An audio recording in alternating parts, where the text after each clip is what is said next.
Lep pozdrav vsem. Moje ime je Damjan Stepančič in jaz bom imel prispevek za strokovno srečanje. Ne? Aha, ja. Nekaj od tega, kar bom danes govoril, sem že napisal v tem uvodu, pa če samo na hitro preberem. Se pravi, skozi čustva doživljamo okolico, svoje okolje. Otrok se odziva instinktivno, neposredno, starejši smo v reakcijah bolj razumski. Ker je ustvarjanje neke vrste igra, ki nas ustvarjalno, hote ali nehote, primerja z večnimi otroci ali nedoraslimi odraslimi, se skušamo odzivati tudi mi neposredno in spontano. In na ta način razumem tudi svoje ustvarjanje oziroma v mojem primeru risanje. Najprej bi povedal, se pravi, par stvari, kako pravzaprav mogoče bolj konceptualno doživljam ustvarjanje, potem pa bi na primeru samem, se pravi na slikanci oziroma na ilustracijah, ki so narejene po besedilu Miroslava Košute, pač to tudi podprl, oziroma če bodo tudi vprašanja taka, da me boste izžvižgali, tudi prav. V glavnem,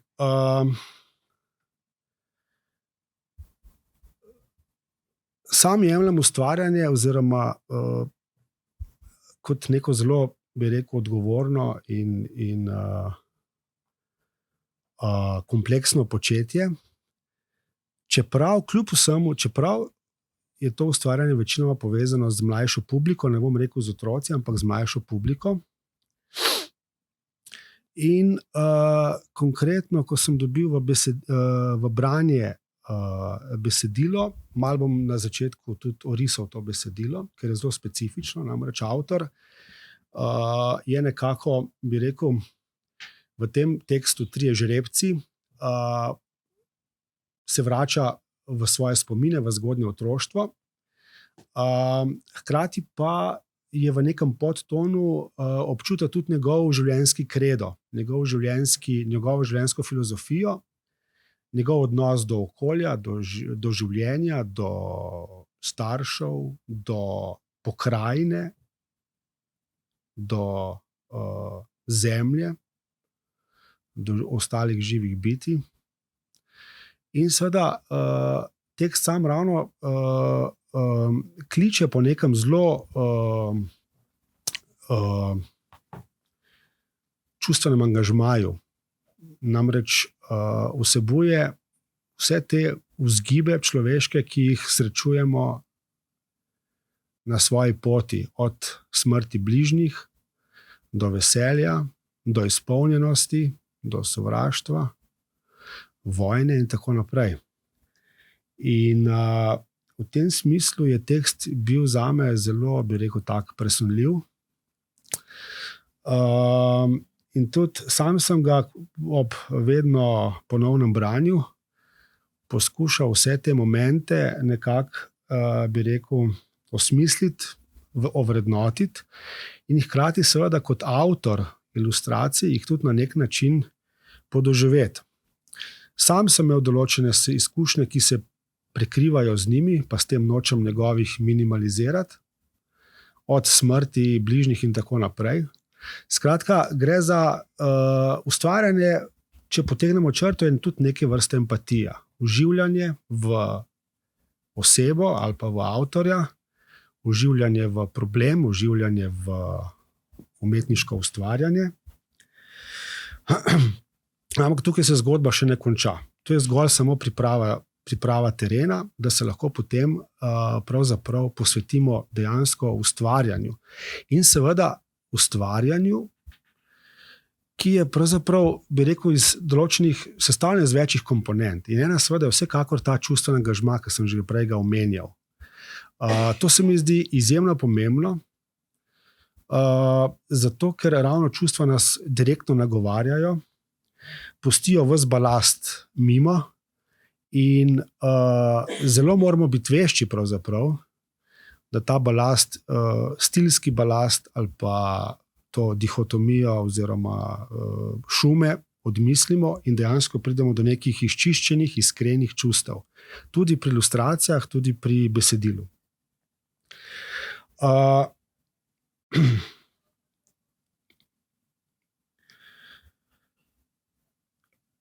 Zelo se mi zdi nujno, kot sem že prej omenil, s to empatijo, da je da ustvarjalec prepoznava, bi rekel, te podobnosti, namreč ker le tako jih lahko interpretira v vsej svoji, bi rekel, globini in večplastnosti.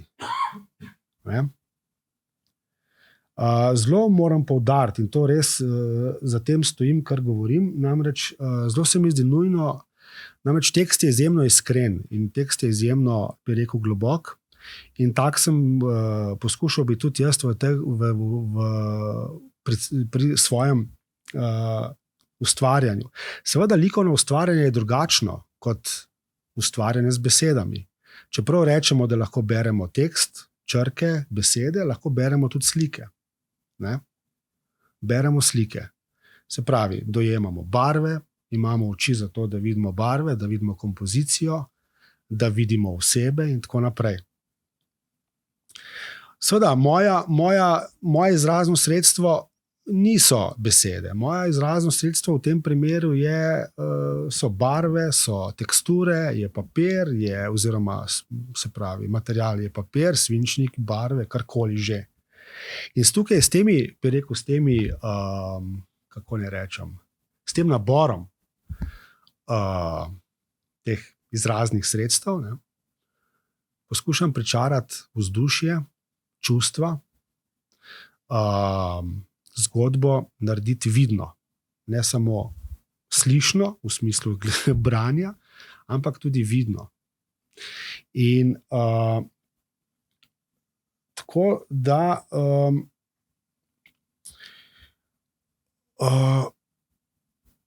to vidno narediti, se mi zdi, da se zelo direktno, želim, da se direktno povezuje z besedilom na eni strani, ampak na drugi strani pa poskušam tudi določena čustva interpretirati na neki mogoče bolj arhetipski, bolj simbolni ravni, vsekakor pa ne stereotipni ravni.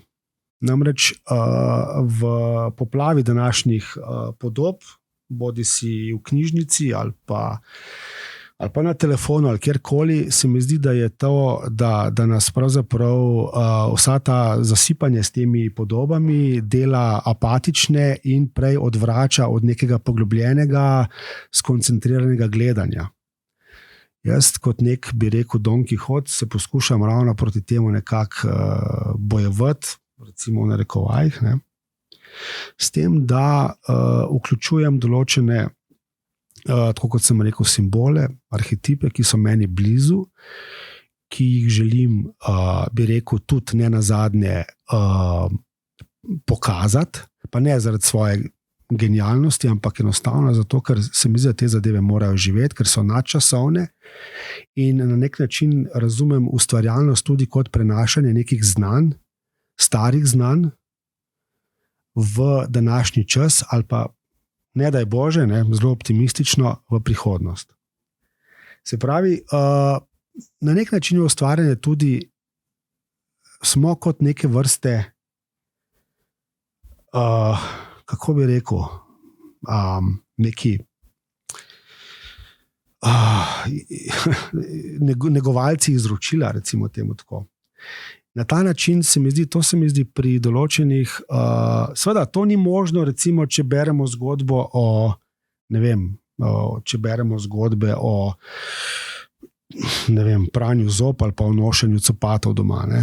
Teh zgodb je veliko, tam v bistvu take zgodbe se mi zdijo na nek način meni, bi rekel, bolj nek priročnik za dresuro, kot pa nekaj res, kar bi bilo lahko konsistentno in kar bi dejansko v tem kontekstu prenašalo neko znanje naprej. Zgodbe se mi vsekakor zdijo ena ključnih momentov v tej vsej, v tem vsem mojem, kako ne rečem, prispevku. In seveda svojo zgodbo poskušam razvijati, kot sem že rekel, na ta likovni način. Tudi sam poskušam to delati odgovorno in iskreno in na nek način, kaj pa pomeni pravzaprav to iskreno. Seveda vsi mislimo, da smo blazno iskreni in da seveda, če ne lažemo, smo iskreni in resnicoljubni in tako naprej, ampak mislim, da gre tukaj za nekaj globljega in nekaj več. Gre pravzaprav za to, da ne poskušamo nobenega zavajati, da ne poskušamo potvarjati, da ne poskušamo skreniti pozornosti nekam drugam. To se mi zdi zelo važno v današnjih, bi rekel, zelo relativiziranih časih. In podobno se mi zdi tudi pri teh vizualijah, ne, pri slikah, ilustracijah in tako naprej. Pri ilustracijah mogoče še bolj. Namreč predstavljajte si, otroci prvič živijo svoje življenje v živ rob. Se pravi, nimajo rezerve na nek način, ne živijo z rezervo, ne živijo za jutri, živijo za zdaj. V svojih čustvih niso preračunljivi, so iskreni in so direktni. Upam, da ni to stereotipno gledanje na stvari. In mislim, da v tem kontekstu oni zelo dobro razumejo stvari, ki so mogoče na prvi pogled za njih, ki jih odrasli mogoče skušamo odvrniti od njih. Bodi si, da je to strah pred tem, da bi otroci prehitro odrasli, da bi se prehitro soočili z nekimi travmami in tako naprej. Ali pa smrtjo, ne nazadnje. Recimo, magar hrčka, če ne koga drugega. Ne? In mislim, da oni zelo, vsaj po mojem mnenju, seveda zelo dobro razumejo, o čem teče stvar, seveda na svoj način. Mogoče so njihove besede manj doktorske, manj, bi rekel, kako ne rečem, učene, ampak vsekakor bolj preproste, ampak zato nič manj globlje. To je moja analogija, ki jo poskušam potem, se pravi, nekako vleči tudi v slike. Jaz mislim, da tudi v slikah zelo dobro znajo prepoznati tiste zadeve, ki seveda slike vedno mislim kot skupek barve, osebe, kompozicija, vse te stvari, ne? Neko kompleksno zadevo, kompleksen organizem. Skušajo zelo dobro prepoznati vse te zadeve. Mogoče ne na nivoju, ne vem, likovne teorije, ampak mogoče bolj na nivoju nekega občutja. Zato sam in je moj pristop tak, ne samo pri tej knjigi, ampak generalno gledano, da jih ne podcenjujem, njihovih, bi rekel, receptorjev, temu tako, no? Ali pa njihovih miselnih, kognitivnih, kakršnih koli, bi rekel, sposobnosti, ampak poskušam zadeve narediti na tak način, pač kot jim priličijo. V smislu, če govorimo naprimer o ne vem, recimo smrti, da se dobro, ne narišemo ravno smrti v smislu neke ženske s koso, ampak vsekakor poskušam v barvah, v kompoziciji, v nekih draperijah, v neki vzdušju narediti se pravi neko okolje, ki je mogoče prepoznavno, ki jim je mogoče na nek način zavzamejo neko stališče do njega, ki je mogoče malo melanholično, malo odtujeno. Namreč mislim, da ne bomo veliko knjig srečali, kjer bi ilustratorji narisali ali pa upodobili pokopališča, ne? Ali pa kakšne drevesa, ali pa ne vem, modro sonce, karkoli, ne? In meni se zdi, da tukaj pravzaprav se mi zdi na nek način celo naša odgovornost starejših, da seveda stvari prikažemo v takih, bi rekel, v taki luči. Seveda, tukaj sem zdaj pokazal primer tega. Verjetno je primer primer kakšnega veselja, seveda je tudi zraven. Ne razumeti, da zdaj rišem samo neke morbidne, težke in ne vem kakšne žalostne zadeve. Poskušam recimo konkretno prijateljstvo fanta, alter ega ali pa mogoče majhnega Košute oziroma Miroslava, ne, poskušam tudi potem na različne načine z različnimi barvami zrisati. Ne. V tem smislu. Ne. Se mi zdi zelo preprosta, simpel risba, brez kakršnihkoli afnarije, brez kakršnihkoli pretiravanj in tako naprej. Jaz mislim, da je resnica sama po sebi zelo preprosta in dosegljiva nam vsem. Samo mi jo znamo velikokrat zakomplicirati. Dostikrat se avtor se potem tudi obregne ob, bi rekel, vojno oziroma ob neke okoliščine, ki so, bi rekel, nam na srečo bile, vsaj meni na srečo bile nepoznane v tem smislu, ampak seveda njemu pa ne, oziroma starejši verjetno se boste pa še kaj spomnili. In seveda kako v nekem, bi rekel, kako naslikati neko sliko vojne, ki ne bo dobesedna v smislu tankov, vojakov in ne vem še česa, tega je zdaj v zadnjih par letih ogromno po televiziji, ampak ki bo dajala čustvo, ki bo imela ta naboj tega, bi rekel, te grozovitosti mogoče, ali pa bi rekel, tega odsotnost razuma, odsotnost nekega zdrave pameti in pa ta, ne.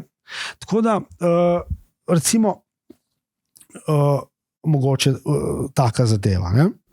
Mogoče se strinjam, te slike treba dešifrirati na nek način. Ne? Treba jih je pogledati, treba je mogoče jih dešifrirati, mogoče jih nekako interpretirati sam pri sebi ali pa nekako, bi rekel, razvozlati njihov pomen, ampak na nek način nam tekst pravzaprav pri temu malo gre na roko.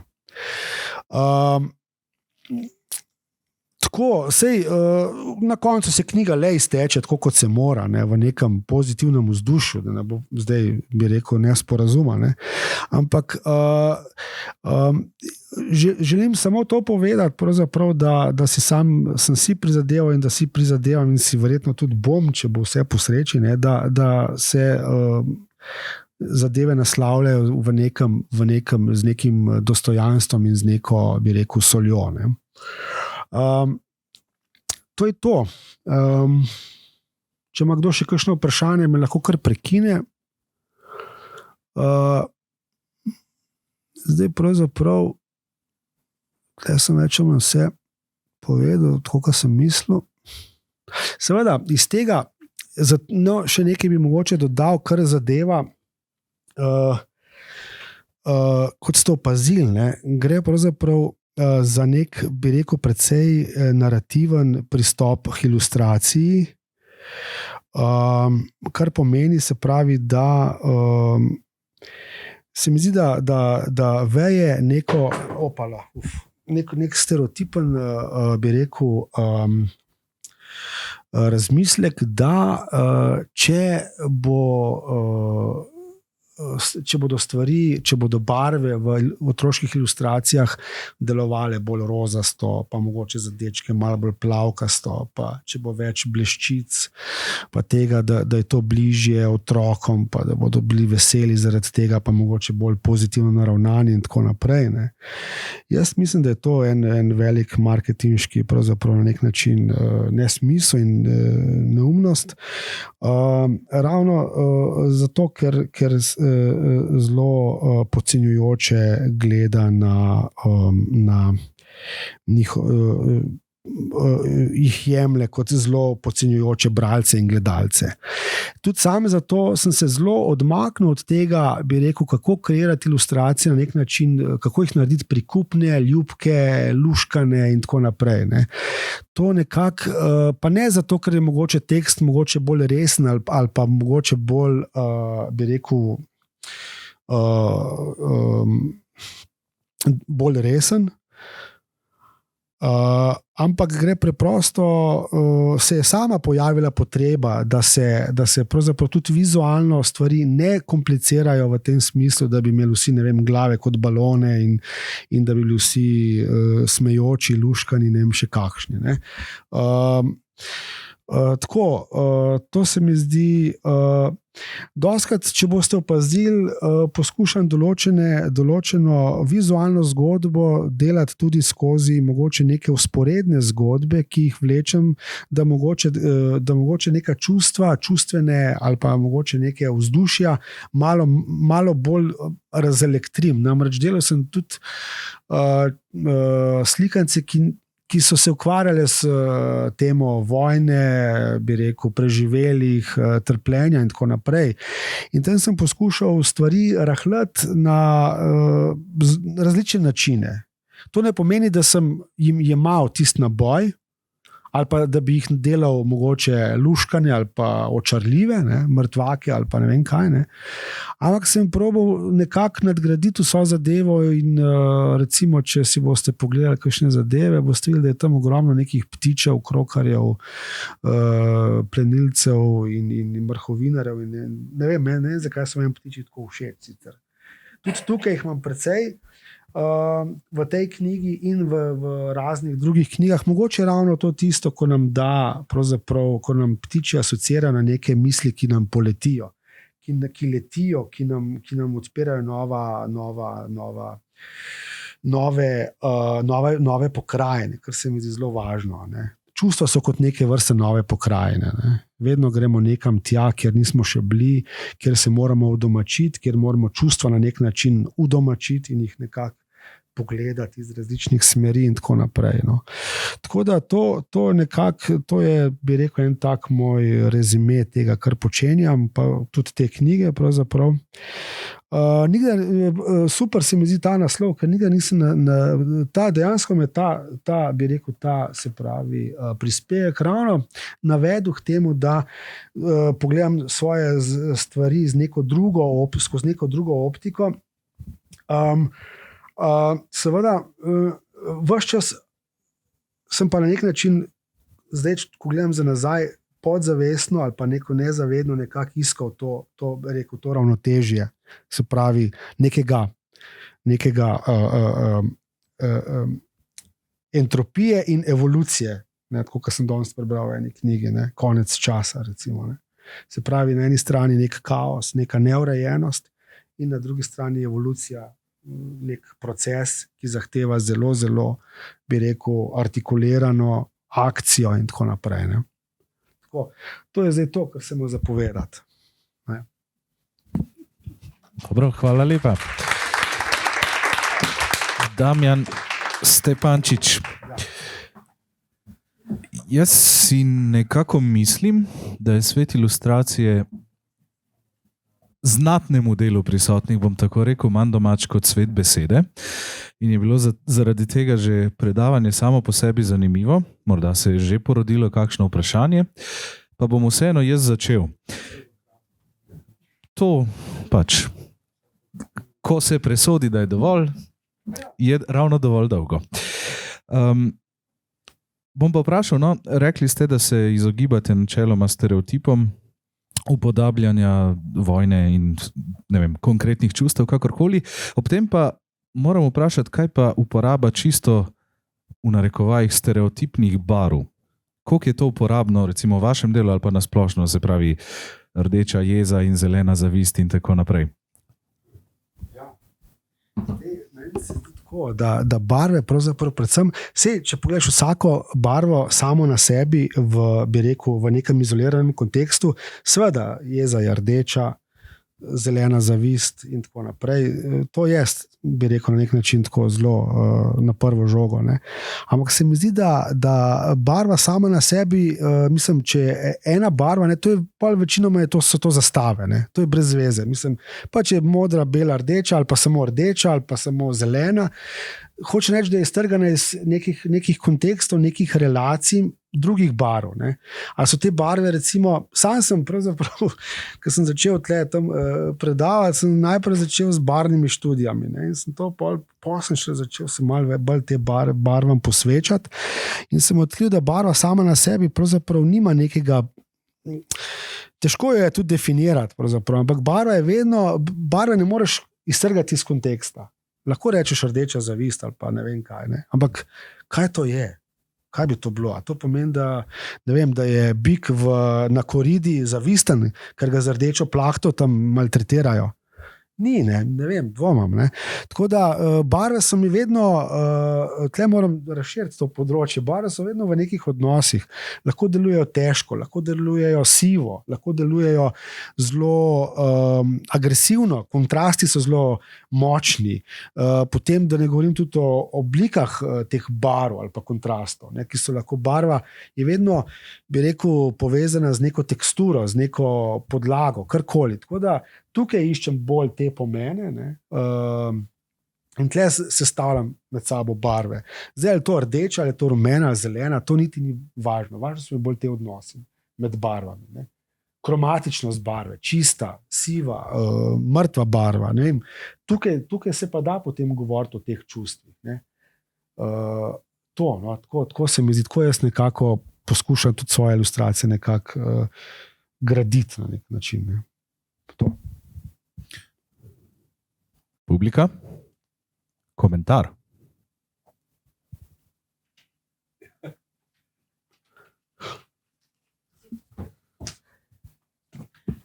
Aha, ja, z YouTubea je prišlo vprašanje. Prvo danes. Sabina sprašuje, katera čustva vam je lažje upodobiti z ilustracijo, pozitivna ali negativna? Ja, to je zanimivo. Zdaj, seveda. Ja, mislim, jaz ne vem, kaj je.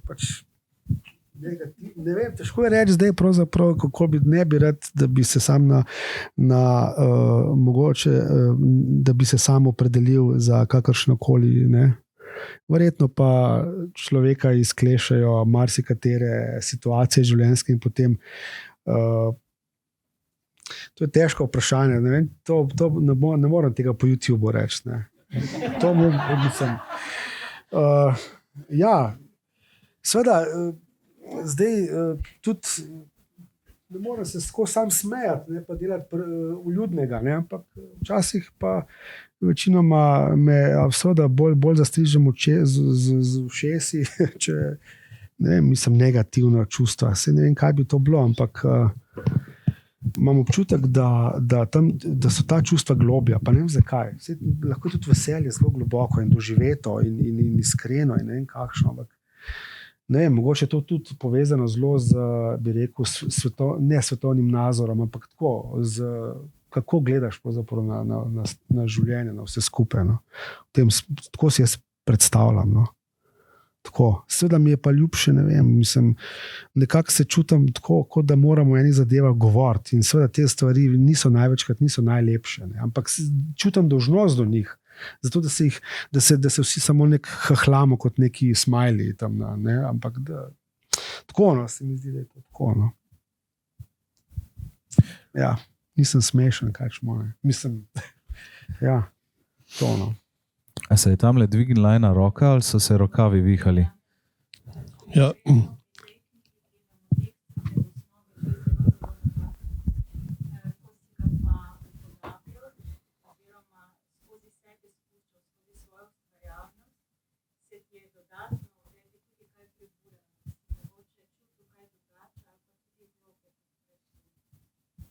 Samo ponovim za YouTube, za stream. Vprašanje je bilo v procesu ilustriranja, če se je tekst tehle 3 žrebcev, Miroslava Košute, kako močneje dotaknil Damjana Stepančiča, kot že ob samem prvem branju. Ja, tle bi mogoče res tudi malo nazaj se bolj vrniti. Prav se spomnim, ko sem recimo risal eno slikanco tudi Antona, takrat je bila ravno 100-letnica, se pravi za pričetka prve svetovne vojne in po radiju, povsod so bili te, bi rekel, ne komemoracije, ampak kako iztrgati neko gradivo pozabi in ga dokumentirati, in ljudje so vabili, da sodelujejo s svojimi fotografijami, zgodbami svojih prednikov in tako naprej. Skratka, bilo je to zelo živo. In moram reči, takrat, ko sem to, in takrat se točno spomnim, takrat sem prav risal te scene iz te, bi rekel, iz te, pač te zgodbe mojega starega fotra, no, in še ta kulisa radijska je bila zraven, ne, in te še dodatno motivira, mislim, ne, čutiš dejansko neko, ukvarjaš se z materijo, ki ni samo od danes do jutra, ki je nekaj, ne, in tle se mi je podobno zdelo, ne, čeprav ni bila neka radijska kulisa zadaj, ali pa kaj tazga, ampak enostavno vidiš, da se ukvarjaš z zadevami, kot sem prej rekel, to ni umivanje zob, ne, ali pa nošenje copatov doma, ne, ali pa v šoli, ampak to, ne vem, to se mi zdijo mogoče malo bolj resne zadeve, ne, in seveda, ena stvar je sigurno seveda branje in kreiranje tega miselnega sveta in okvirja, kjer se boš ti gibal, in potem seveda skozi risbo, ki dodajaš, spreminjaš, režiraš pravzaprav, ker si na neke vrste si scenarist, si kostumograf, vse živo si pravzaprav, ne, biolog, ne vem kaj vse, ne. Skratka, gre za neko celostno in seveda potem pride tudi ta, bi rekel, ta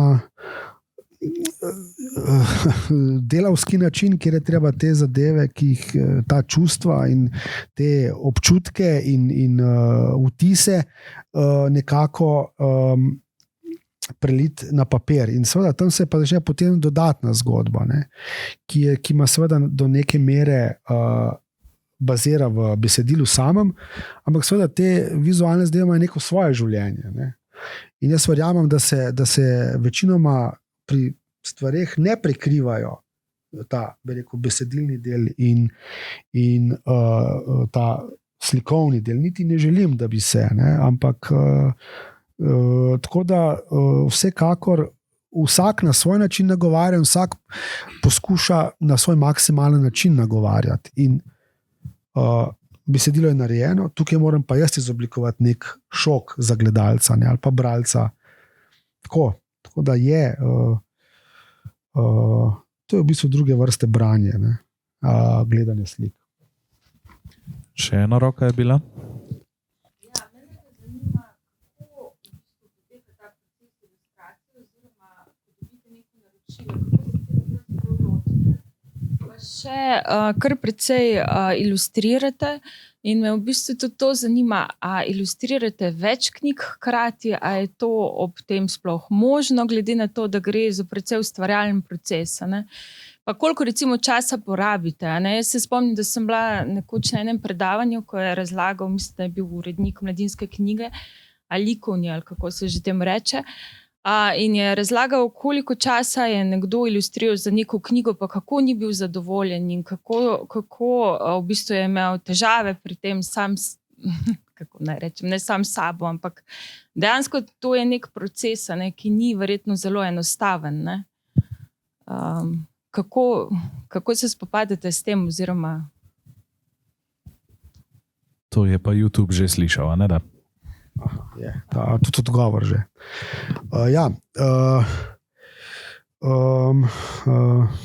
Ja, proces, ja, seveda, zdaj proces je res, dejansko je zamuden, dolgovezan in tako, ne vem, je to tudi pri ostalih, jaz sem zase govoril, jaz to pač dobim besedila in preberem, ampak preberem doskrat in potem začnem o tem razmišljati in nekako nek koncept v glavi se mi poraja, ki skušam, da pravzaprav osvetlim tisto, kar želi tekst sam sporočiti in še potencirati seveda. To traja, to je tako, da bi se sprehajal po nekih, ne vem, da bi iskal parcelo v nekem gozdu, ne. Ne veš, kje jo boš najdel, niti ne veš, kakšna bi mogla izgledati, kje te bo ne, ampak hkrati pa zelo malo vidiš. In to je eno tako, mogoče eno od bolj ustvarjalnih momentov je ravno to, ne, ko iščeš to slavno parcela v nekem zaraščenem gozdu, poln grma, trnja in grmovja in dreves in vsega živega, ne? In pošasti še zraven, predvsem zmajev. In tako da to je zamudno, to je treba brati, treba je, bi rekel, biti kot lovec na preži in te stvari in potem loviti stvari, ki se porajajo ob nenehnem branju in razmišljanju o teh zadevah. Ne. Tako, nekako sem na preži in to je tisto, ko si odprt za neke zunanje vplive, zunanje nagovore, samogovore, neke ideje, ki prihajajo iz tebe ali pa od drugod in jih potem lahko mogoče tudi interpretiraš ali pa jih nekako ponotraniš ali jih pa seveda tudi stran vržeš, ne? In zanemariš in ignoriraš. Ne? Tako da to je neke vrste zelo, bi rekel, intenziven proces, pa še vedno nimaš nič za pokazati. Ne? Še vedno je vse samo nekje miselno, nekje v nekih oblakih, nekje nič ni še za parjet. Ne? No in potem počasi, ko čutiš, da pa je ta zadeva nekako tako dozorela, da lahko skočiš v vodo, pa da ni preplitka, potem lahko se lotiš zadev in seveda lahko začneš delati. Ne? In seveda potem večinoma pol je samo še vprašanje metanja stran, če kakšna zadeva se ponesreči. Ne? Ampak koncept je izoblikovan, koncept je sestavljen. Ne? Tako da potem je samo še seveda stvar na nek način, bi rekel, tega ne bom rekel ravno obrtniške izdelave, ampak pač treba je samo še idejo narediti vidno, ne? Ali pa koncept. Ne? Seveda, pač jaz imam v glavi več jedrne procesorje, ne, bi temu rekel, in potem lahko hkrati preskakujem in delam več stvari hkrati, ne, in več teh zadev. In to me na nek način, ne vem, to me izpolnjuje na nek način, tudi tako miselno. In ne vem, najlažje se mi je dejansko koncentrirati na središču križišča, bolj kot pa v nekem parku, recimo. Ne vem zakaj. Smo različni ljudje, da eni imajo raje šundar, pa da se tam čutijo, kako zlezijo vase, eni rabijo pa sončne zahode, pa horizont videti, ne, pa mir. Tako da, ne vem, mogoče je to samo neka razvada, ampak jaz pravzaprav zelo rad tako večkanalno delam stvari, ne, metaforično rečeno. Pa mislim odgovoril, no. Ja. Knjiga Trije vranci je zelo močna knjiga dveh zelo močnih avtorjev. Kako je pa Miro videl tvojo interpretacijo te zgodbe? Ja, to je bil tudi meni. Jaz moram reči, da nisem bil prepričan ravno v njegovo reakcijo, da bo vesela in pozitivna. Mislim, ni roko na srce, ne. Tako da sem se res pravzaprav koncentriral samo na dejansko moje dojemanje njegovega besedila. Ne? Zato sem rekel, da večkrat preberem, zato ker jaz sem mogel v tem besedilu najti zaslombo in tudi bi rekel neko opravičilo, zakaj sem to točno tako delal, kot sem delal in ne kot bi pričakoval, kot da sem mislil, da bi on pričakoval. Čakaj, sem prav rekel, kot da bi mislil v tem smislu, ne. Enostavno sem mogel si izboriti ta prostor in interpretirati na moj način. Jaz sem pričakoval, verjetno sem si mislil, da on pričakuje, da bo tle več, ne vem, konkretnih zadev, da bo več mogoče, ne vem, če bomo govorili o vojni, on omenja španske jezdice, omenja zelo konkretno določene stvari. In seveda tega tukaj ni, jaz teh stvari tukaj nisem narisal, teh, ne vem, havbic, pa tankov, pa vse tudi lepih stvari nisem narisal. Ne? Sem bolj zavil v neke druge podobe. Ne? In nisem vedel, kako, jaz sem samo si želel, da vsaj ne bo rekel, da je to za nič, da je to brez veze. Sam to sem si želel. Ampak potem sem videl, da nekako ni rekel, da je za nič. In potem je nekako bilo lažje. Seveda, na takih zadevah tvegaš veliko. Tleh je veliko v igri, veliko vložek je. Mi da se ne poznava, jaz se ga sicer nekako probam iz mozaika sestaviti njegov profil in tako naprej. Ampak zato pravim, da so resne zadeve in da s tem ne moreš delati kot z nekimi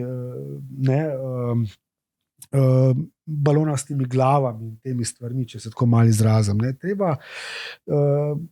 Moj pristop je bil odgovoren v tem smislu, čeprav mogoče ni videti, ampak premišljen. In tako da upam, da sem odgovoril ti. Jaz ne vem, zdaj tako je. Vse je posod pravzaprav tako. Mislim, vsaka knjiga ima nek način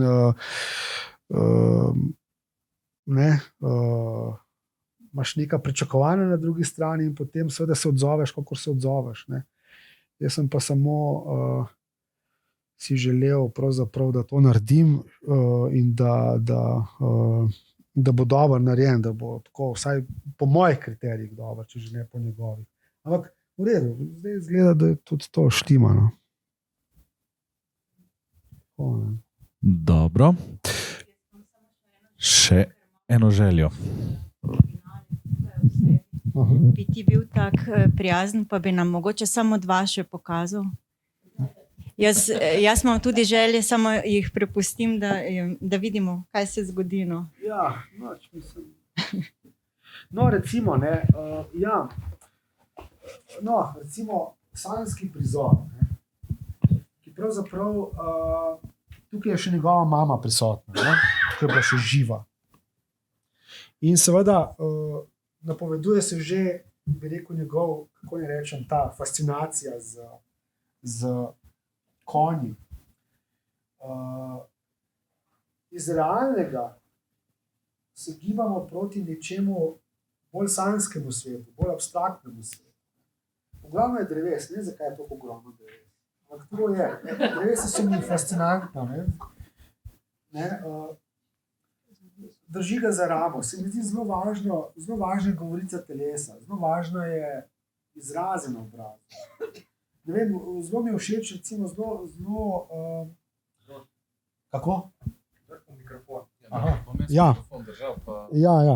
Zelo važno so mi draperije. Draperije, recimo, se pravi,